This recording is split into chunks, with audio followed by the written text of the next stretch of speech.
I have hope for the first time in a long time too. I'm learning about what has been called the deep state. I don't really know what that means, the deep state. I'll be honest with you. I've been trying to, people use it. It's a term that gets thrown around, usually very negatively related to corruption and collusion. Epstein is oftentimes thrown around in it. I don't really understand what the deep state is. Is that like a term that members of Congress use? And but is this like well understood that there's this shadow government operating that is multi generational? Is that widely accepted as truth, or is that just something that we talk about in popular vernacular to mean corruption in the government?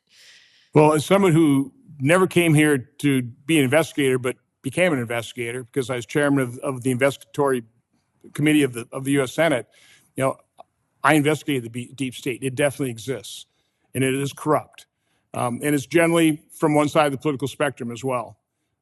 So, no, I could spend hours talking to you, exactly, what I've learned about the deep state, but the basic problem, again, the fundamental problem there is government is way bigger than our founders ever envisioned. It's doing things that it's completely incapable of doing, not doing it well. I think the federal government causes or exacerbates more problems than it ever solves, and that's the root cause.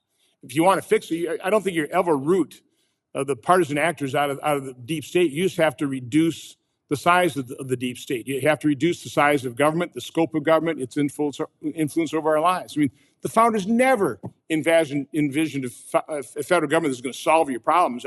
The federal government was primarily here to protect our individual liberty and freedom, provide for the national defense, which protects our liberty and freedom. And that is the mission of the federal government. Our founders were geniuses. They came from dictatorial monarchies. They understood the danger of tyranny. They didn't look at government as our friend. They realized it was necessary if we didn't want to live in anarchy and chaos. But because they feared it, they tried to set up a system that would limit it.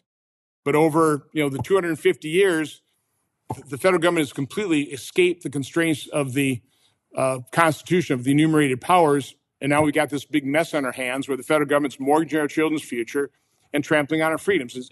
As the government grows, our freedoms necessarily recede.